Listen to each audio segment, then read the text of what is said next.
So I was at the county show the other day, and I met a friend of mine. He was a farmer, and we were chatting away, and then he pulled this piece of paper out of his pocket. It was an article that really got me thinking. And then I looked at the top of the paper, and it was like Daily Mail. But I thought, well, okay, I'll still read it. And it was about this scientists who, the headline of it was, "Scientists develop way of producing 30% more food." And I thought, not sure about that. Anyway, I read it, and what it was that they'd crossed two varieties of wheat, wild wheat and a commercial wheat. They'd crossed them together, and the yield from this wheat was 30% extra to what they'd normally get. So, of course, they put two and two together, and really they'd made five, and kind of presented it like this was going to be the answer to the world's food problem.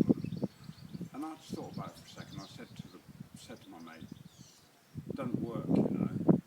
It's possible that what they've done does come up with that result, but there's no way you're going to get 30% extra out of the land by putting the same amount into it. You can't get something for nothing."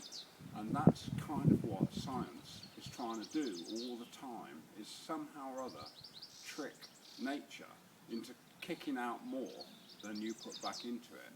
So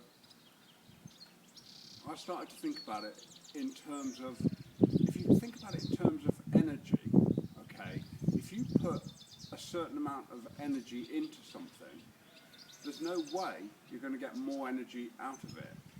And then I was at home a couple of days later, and I was building this muck heap and thinking about it in those terms, you know, that we've got this piece of land here, and we take energy from one area of the land and we concentrate it all together into a muck heap, which makes really nice compost.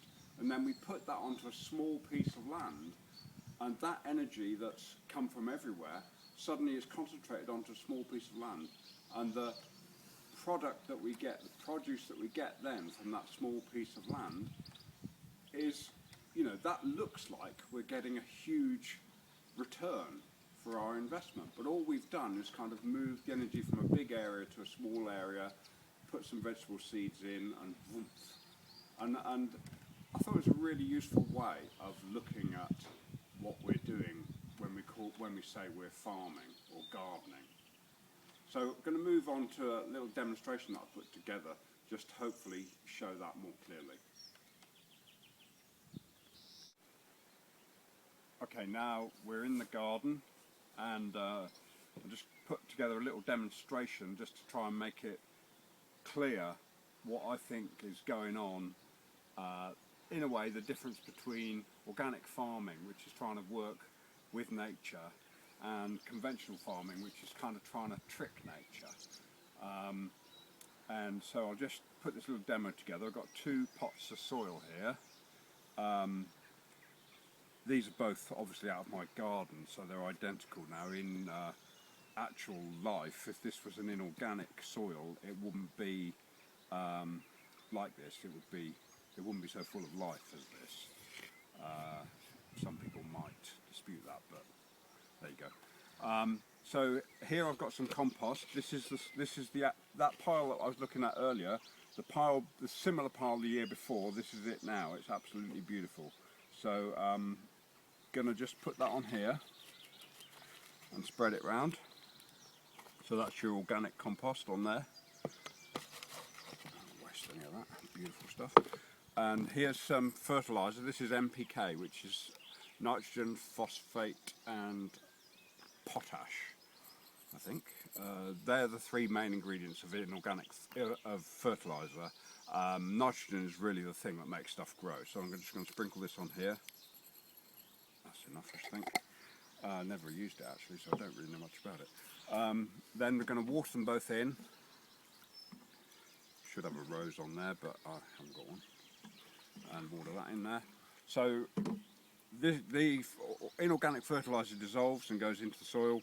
The compost kind of doesn't really dissolve. It kind of, the nutrients in the compost kind of go into the water and then infiltrate into the soil. My wife there on the camera saying I've got that wrong, so we'll discuss that later, but I'm not going to make another video because it goes on and on and on. And so now that I'm going to plant the seed in each one, got a couple of seeds here, one in there and one in there. Okay, and we'll come back in a few months and see what's happened to those two plants. Okay, so here we are 10 weeks later, and the plants of those seeds have come up. And of course it's not 10 weeks later, in case you thought it was. It's 5 minutes later and I've just poked in these onions. My wife's corrected me on what actually happens to this when it rains here. It isn't so much that it dissolves and gets taken to soil. There's all kinds of worms, microbial activity going on. The organic compost gets taken into the soil in a very natural way through the kind of ecosystem of the soil. In the inorganic one, well, the ecosystem of the soil is broken down really because it couldn't handle the chemicals that have been put on it, and basically it just turns into a kind of medium like for that's used for growing. It's no longer a kind of flourishing ecosystem. Anyway, here's the result. Okay, and we have to say we've got a bigger vegetable in the inorganic. Pretty nice, looks pretty nice, and this one here's about half the size. So hooray, let's all abandon the correct way of doing it and let's use fertiliser. It seems to work. But what it hasn't, thinking back to what I said earlier, you can't get anything for nothing. You get out what you put in. You've got this, but you've also got a pretty dead soil. Arguments go on forever about whether this is as good to eat as this. But I think probably the most convincing argument for me is, what have we done to the environment here? We've completely unbalanced the natural thing that should be going on here, and that is not going to just stop here. That's going to have a knock-on effect right through, well, right through the universe really, that whole thing about the grain of sand.